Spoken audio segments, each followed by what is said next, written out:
Welcome back to another episode of Exploring Whiskeys. I'm Eric. And I'm Kevin, and today we are here to wish you a Merry Christmas. Cheers. Cheers. We're going to do this as it's a little gift Yeah. from Exploring Whiskey. We are going to be releasing a special episode and we're going to split it over 2 episodes. So we're going to release one today, midweek, off of schedule, and we will be releasing the second episode of this, second half of this episode next week. So a few weeks ago, we were given the opportunity to do a private tasting up at Rabbit Hole up in Louisville. And so we left out the wee hours of a Sunday morning, drove up, and we met with their brand ambassador, Adam Edwards, went through what has become the norm now, the COVID test, checked our temperature. Thankfully, we both passed. But we got a behind-the-scenes tour. Pretty much opened up every door. Yep. Took us all the way from start to finish. Got to see the silo the grain silos, and watched how they have their building set up that takes it into watch it milled, and then their system they have that takes it all the way up to the fermentation tanks. Got to see all the tanks. Actually got to taste a couple of them. Yeah, got to dip a finger in one or two. And then they were actually putting some in their still, and we got to watch that. It was I even got to see the char room, to see the barrels charred. Yep. It's just a very well thought out, and how they have everything set up there. It was very, very impressive. Yeah, it's designed very well. Like, there's really cool artistic flows to some of the design, but straight from that, the grain silos into the grinding, it's all like a pulley system through a tube. So you get to watch the grain as it's going through everything. It's really kind of a very cool little process. And then the vats were just huge, watching them ferment. So after we toured the facility, we went into their tasting room, which is currently closed with everything going on. But we decided that was the very first time, and hopefully way more to come. Yeah. We did an on-site review, a tasting. We did their whole flight. We went from their very first thing that they ever bottled, Cavehill. the Cavehill, which I actually have an OG version. This is before they started naming their bottles.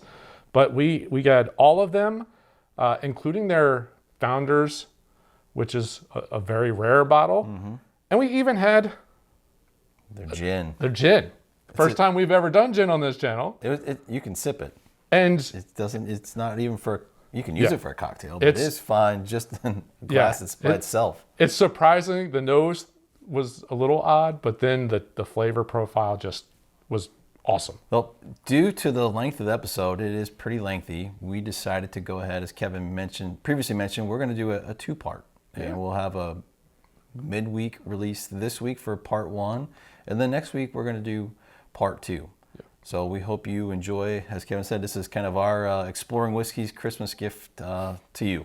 Here's part 1 of our Rabbit Hole tasting. Hope you enjoy, and Merry Christmas. Merry Christmas. Cheers. Cheers.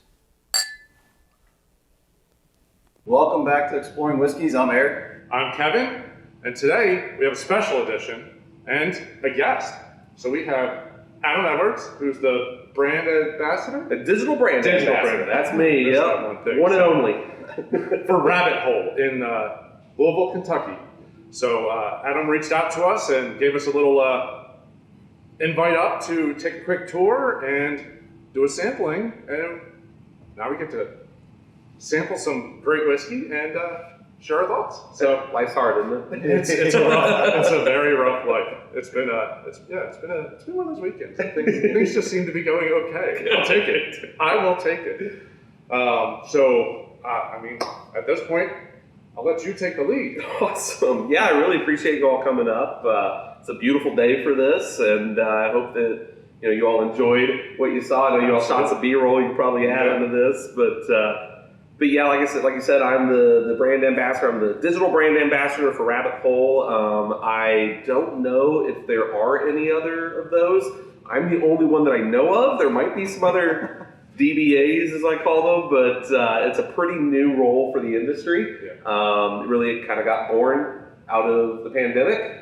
We shut down, we couldn't give tours, and so we really wanted to connect with our fans still. So going digital seemed like the best kind of route to take. And there seems to be, I've seen more and more people doing we just started up in July timeframe, and there's there keeps more people are just start recording because I'm just sitting here anyways. Yeah. Bourbon is pretty recession-proof, right? It really is, yeah. They always said like movies and grocery stores. Well, you can put bourbon on that list too. I feel like we bought more. We have. We appreciate that. A lot more. We really appreciate that. All this started. And movies that are not recession-proof, at least not right now. Recession-proof. Like we took that over. We cornered that part exactly. of the market. But I'm really enjoying kind of doing this sort of outreach with people. Our owner and founder, Cave, is really into creating that relationship with the buyer, right? We're not just making whiskey. There's this great line that we have here, which is production is repetitive, creation is personal. And when you're connecting with people this way, it's not about production, it's about creation. Because when we go through this tasting, I'm going to tell you what I taste. I don't expect you to taste the same thing. You might taste something different, and that's where it's about creation. We have a lot of that at our whiskey club meetings too, where there's a few people that'll be like, "Well, what do you taste?" Well, it's not about what I taste. What do you taste? Do you like it? Palate's different. Yeah, everybody enjoys different things. So exactly, that's the fun part of it. That's the fun part of it, right? You get to be creative, not just in making it, but experiencing it too. Yep, absolutely.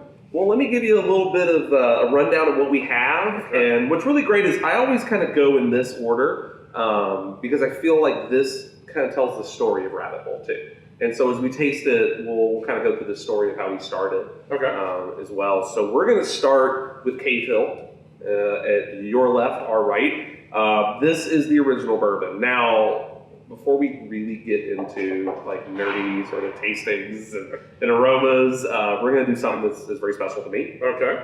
I feel like you can learn a lot about somebody if you ask what they do for a living, are they a dog or cat person, where they go to high school, but you don't really know somebody until you have that first drink with them. Okay. So cheers. Cheers. Welcome to Rabbit Hole. Thank you, sir. Cheers. Cheers.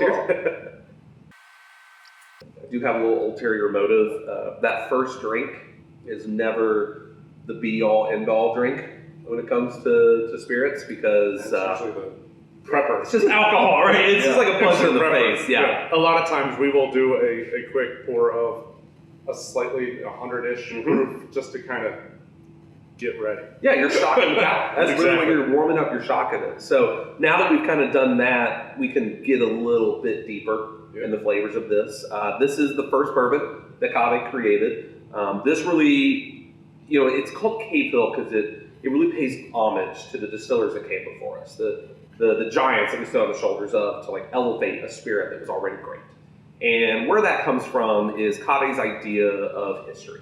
So Cave, and I'm going to tell this story. You all may know this, you may know this, but Cave was a psychologist for 27 years before he was a bourbon distiller, which is not the normal route that one takes, right? And the reason that he loved psychology, of course, he had a very, very good career, but he met a girl from Louisville. He was living in Chicago and he met a girl from Louisville, and of course, we're the bourbon epicenter, right? And so she turned him into a bourbon drinker. Okay. Before he met Heather, he was a Scotch and gin guy.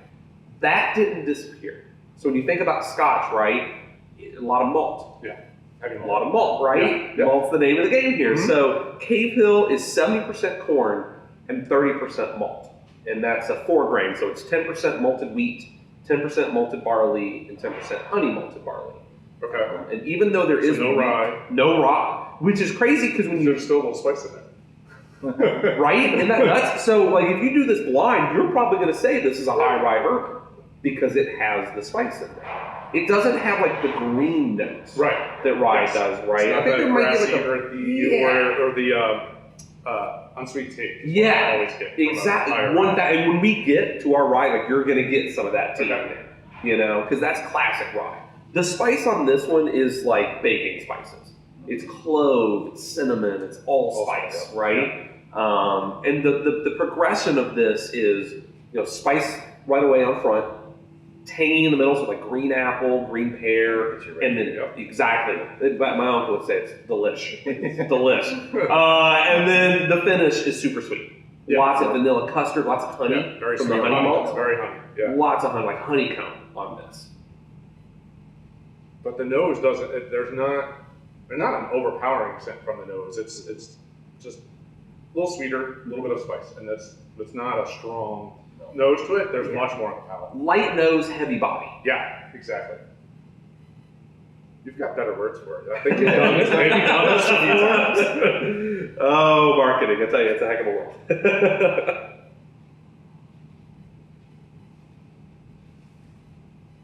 That's nice. That's really interesting that there's not a rye, because I agree. I would have pegged like a 10-15% rye sitting in there. So I don't. Rye is something I'm learning to acquire a taste for. Yeah, he takes up that really note like pretty it. quick. So I pick it up really fast. If it's a rye, I'm just like, oh, that's the rye. Yeah, we've done a blind where we didn't know what it was. Can you smell the rye? Yeah. Yeah, rye is the one that really stands jumps out. out with people. Yeah. Right? Because, I mean, it's kind of like cinnamon. When you smell spice, you may have trouble identifying a bunch of spices, but you always know what cinnamon smells like, or you always know what vanilla smells like. Yes. Rye has that same sort of thing where you always know what like the herby elements are bringing, the tea, totally black pepper and dill, things like that. Whereas bourbon sometimes can get a little bit more complex, and like the spice in here, that's why I say baking spices, because it's not just cinnamon. The clove and the allspice, right? It's a mix of it all. Yep. And I think that, the history, this is where like the innovation and the history sort of collide.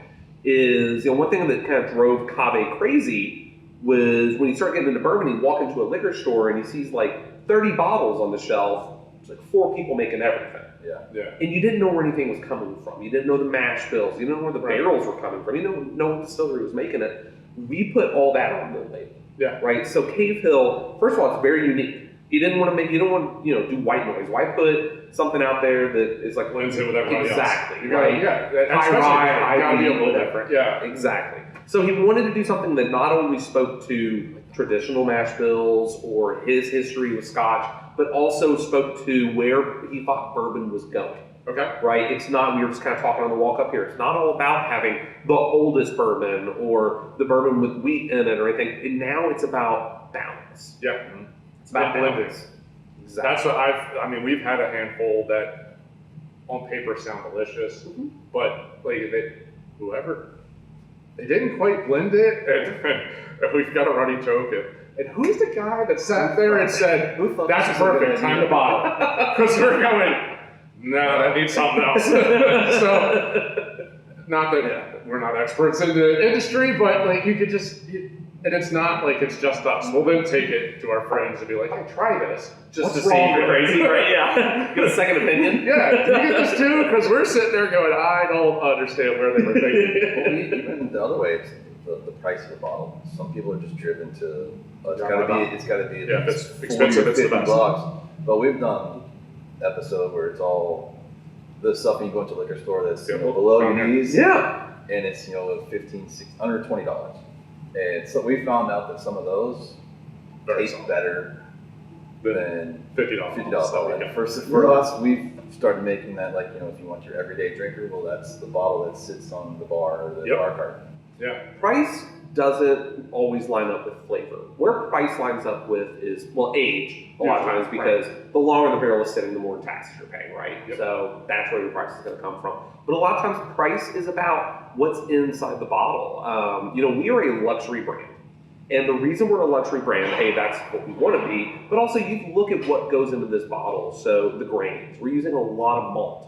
Malted grains are not cheap, right? They are not cheap, but it really matches with what exactly. Or like especially for if you're just using what is it, yellow number 1? It's, like the pencil. Yeah, you're using yellow number 2. It's like the pencil. I mean, yeah. it's not expensive, but then you add 30% of malt, especially a honey malt, which not only undergoes that secondary process of malting, now it goes under a big word, tertiary purchase, right? Which is that third process of toasting, right? So now you're really, really exploring the higher side of those grains. Yeah, and you're spending time with it before it even starts the process. Exactly. Yeah. And so that's where price really comes from nowadays. It's not just, what kind of grains are they using? What kind of barrels are they using? Right? We kind of talked about the barrels. On every single bottle, you'll see we shout out our cooperage. We put their signal or their sign on every single bottle because Kelvin's huge for us. They toast and char every single barrel, and they don't use a gas flame. They build a wood fire underneath every single barrel. That is a lengthy, expensive process, but but then you're not going to worth it. pick up any chemical residue. Absolutely, Very nice. completely worth it. And it's like the difference between grilling with propane and grilling with charcoal. Right. Or a wood offset smoker. Exactly. And now we're talking. So, what you said, the char and toast. Do you have? Is each one different on the char? So char level is 3 all the way Oh, through, okay. except for Derringer. Derringer does use a number 4. Okay. So a little And heavy it's char. number 4 alligators, a little more sweetness to kind of balance the tanginess and the acidity of the Pedro Jimenez. But everything else uses a 3. Okay, say that one more time. The what? Pedro Jimenez. Thank you. PX. Pedro Jimenez. Yeah. It was PX when we did the review of it. It was PX because I was not even attempting that one. The next is hard in Spanish. Pedro Jimenez. But that is, that one's a level 4. Everything else is level 3. Okay, makes sense. Very good. So we really like to think about our bourbons from a culinary standpoint. So we were kind of talking about my background during the tour, and I came from the wine world. And in the wine world, let's say you go to a restaurant and you order a steak, and the steak, you got to get red wine with the steak. Matches great. And let's say you go to a really nice restaurant and you order a filet. Well, now you've got a person walking up to you and they're like, "Hey, I'm the sommelier here. I see you got the filet mignon. I really recommend an Aubryon, Bordeaux. Or you've got the shrimp scampi. I think that this Tuscan Pinot Gris is going to be great." Right? There's difference. Yeah, they're just more refined. Exactly. Okay. Why can't you do that with bourbon? Doesn't really exist. Right? No. So we are the official sponsors for the James Beard Foundation. And the reason that we are is because we like to think about our bourbons pairing with food. Exactly. Because they're so different. So what we're going to do now is really explore that idea of varietal, right? Yeah. So we just had Cavehill, which is a 4-grain, 95 proof bourbon that is 30% malt and 70% grain. So now we're going to go to Heigold. Heigold, also 95 proof, is also bourbon. It is also 70% corn and 30% malted grain. Okay. But those malted grains change. Yeah. And so this is where it becomes a different bourbon. It is 25% malted rye and 5% malted barley. Just changing the secondary grains gives you a completely different bourbon. You can call this a high rye bourbon. It doesn't really act like a high rye. High rye generally is very, very spicy, very earthy. When you smell this Heigold, you're going to notice it is super sweet. It is less spicy than Cavehill, for me at least. I do talk to some people that think it's spicier. I think it's less spicy.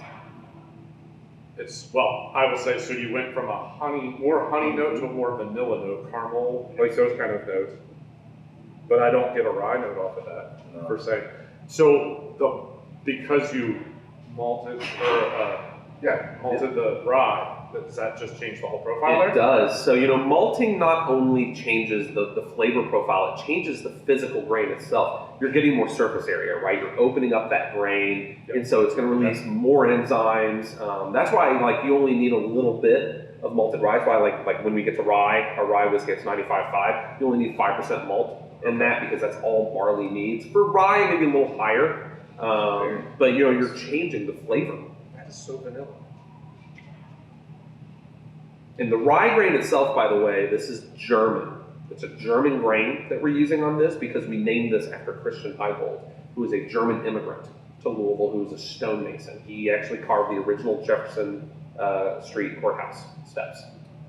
Big part of Louisville history, so we wanted to use. So it's a nod to the Louisville. Exactly. Nice. Yeah, I did read that each one is a nod to something, Louisville or the distillery or the life of, but that one I did not know. And this one, I think that Heigold is almost the exact opposite of Cavehill. It's not as bold as Cavehill. Or Cavehill is great with like really deep roasted meats, barbecue pork sliders, pot roast, things like this. Heigold is a little bit more nuanced, right? It starts sweet instead of spicy, but it ends spicy. Yeah, there's more. Right? Yeah, that rye at the end, it doesn't sit. It sits there. Exactly. Whereas the Heigold did go back I to like a the sweet. Cavehill, but I kind of like this one better. Everybody, and see, I get kind of both. I kind of go back and forth depending on the day. Some days are Cavehill's days, some days are Heigold days. But this one, I will tell you, I do a red bean chicken chili with this, and not only do I pair the Heigold with it, I actually deglaze the onions with Heigold. After I sear the chicken, I take it out of there, put the onions, like red onions and white onions, and then I put the Heigold in there. It's amazing. It's amazing with it. And then the pairing with it, because it's a little more nuanced. Yeah. You know, if you put this with... And it's got a little bit of a spice in there, and it's got that vanilla, which would caramelize pretty nicely. Yeah, I could see that working. It works really well. It's interesting pairing because with our whiskey club, we usually put 3 or 4 or 5 guys together and they create the theme. And one guy did mention, next year for one of the meetings, they really want to do that. It's fun. And it's not something that's existed in the whiskey world before. And, I think that's another way that Cave was like, here's the traditional way of looking at things. What can I do to make a legacy for my family? And Cave, I always say this, Cave very easily could have, sourced a whole bunch of high rye bourbon from somebody, right? And slapped a label on there and put it on a shelf and made a few $1 million and walked away. There's no fun in that. Right. There's no legacy. There's no creation. There's no That's your production. Yeah, like you don't own any piece of that other than I love that barrel. Like, Right. And so for him, this is not just something this isn't a money making scheme. This is passion. Right. This is passion. This is an art. Very well thought out. There's a Yes, story there's- behind every bottle. Exactly, and I think that's really important for Cave. Especially the story of Heigold.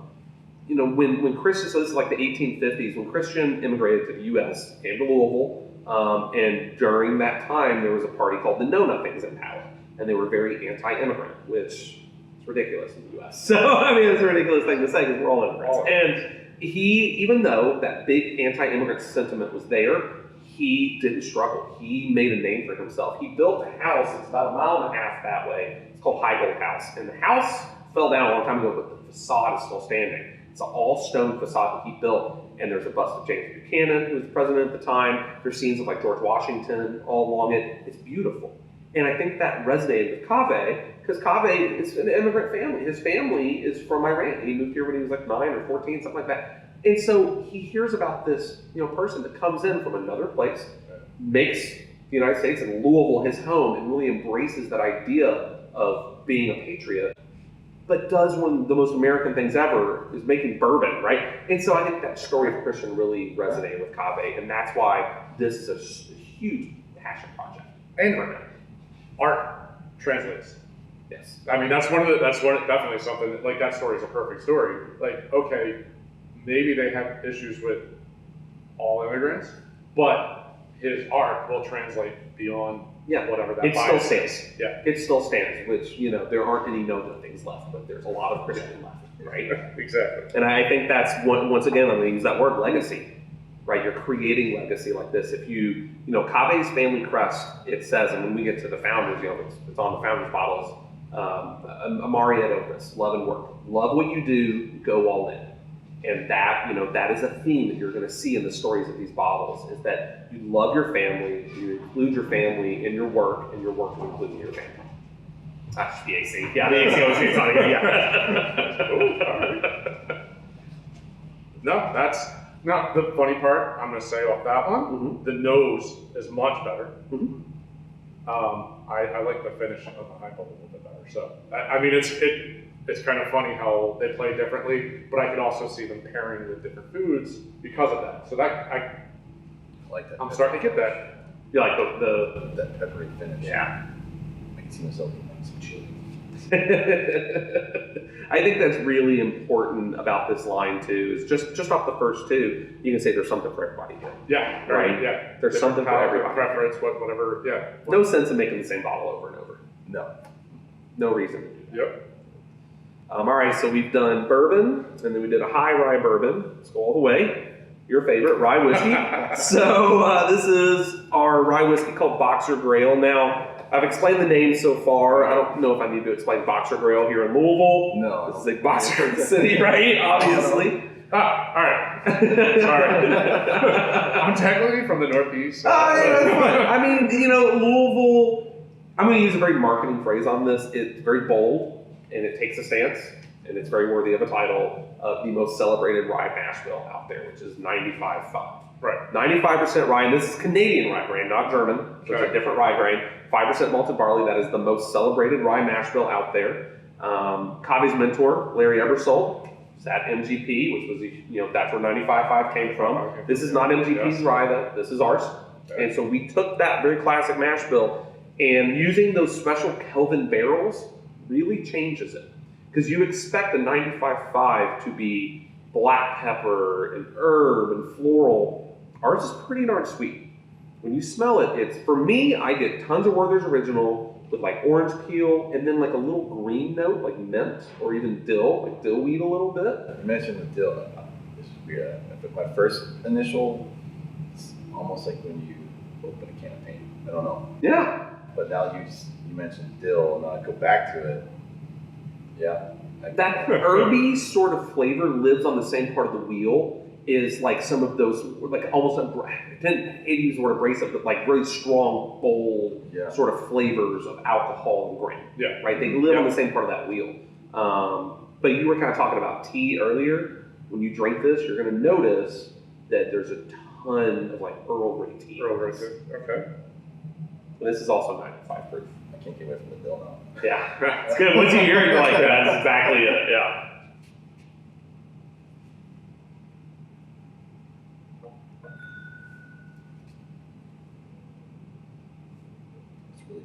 That is very smooth. Especially for a 95.5 rye. Yeah.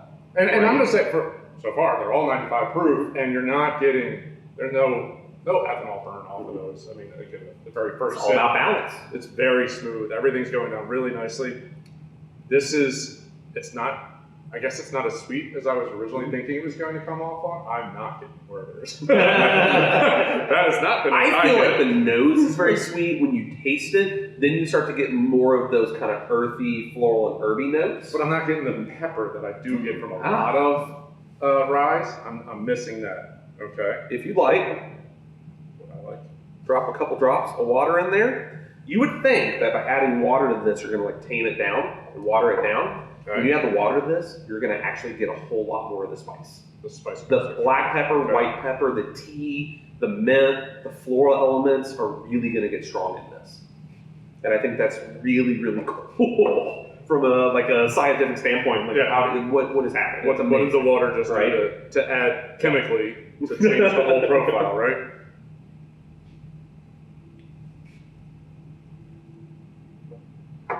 They open up a little more on the nose too.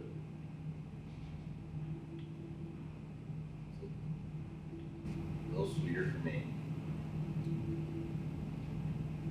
A little smoother too. I mean, high alcohol content, but it's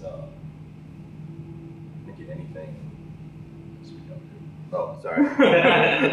You're not talking to just us. You got to talk to the camera as well. No, it's much sweeter. I think it's a little smoother. Mm-hmm.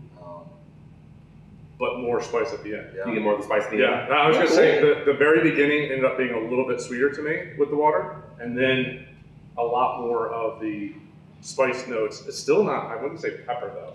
I'm not getting like the pepper is pretty light compared to everything else, and I think those toasted charred barrels, you actually get more barrel spice when you do that. So I think that's kind of overtaken. Like barrel spice is more like baking spice, right?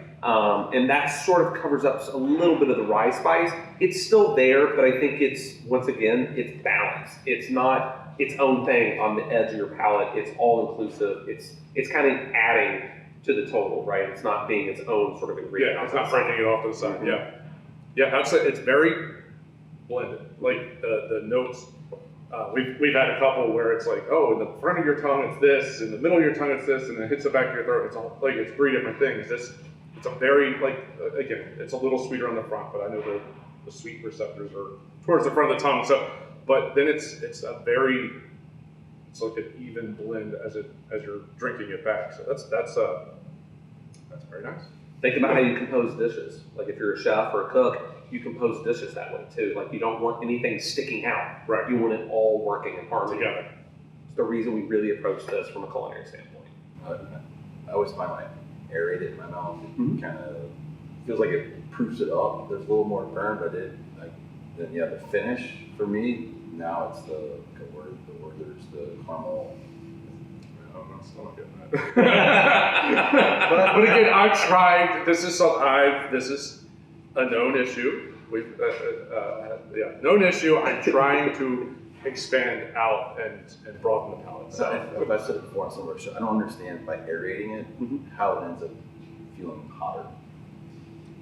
Alcohol. So when you're adding water to like alcohol, it's kind of the same thing like adding oxygen to it, like you're aerating it just in a different way, right? And so when you start like aerating it in your mouth, same thing with wine.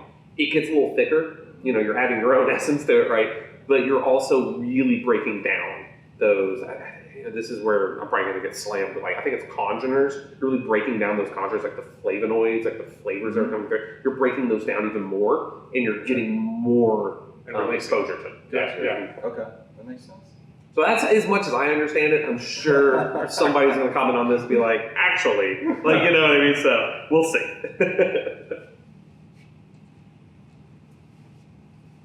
Well, we hoped all of you enjoyed part 1 of our Rabbit Hill Distillery tour and tasting. And if you did, we'd really encourage you to hit that like button at the bottom of the screen. And while you're down there, if you could subscribe to the channel, hit the bell icon to get notified, leave a comment. What did you think of our first on-site roadshow? Or what do you think of any of Rabbit Hole, any of the whiskeys that we've covered so far? Or, maybe ones that might be coming up. Let us know. All right. Thanks very much for watching. Cheers. Merry Christmas. Cheers.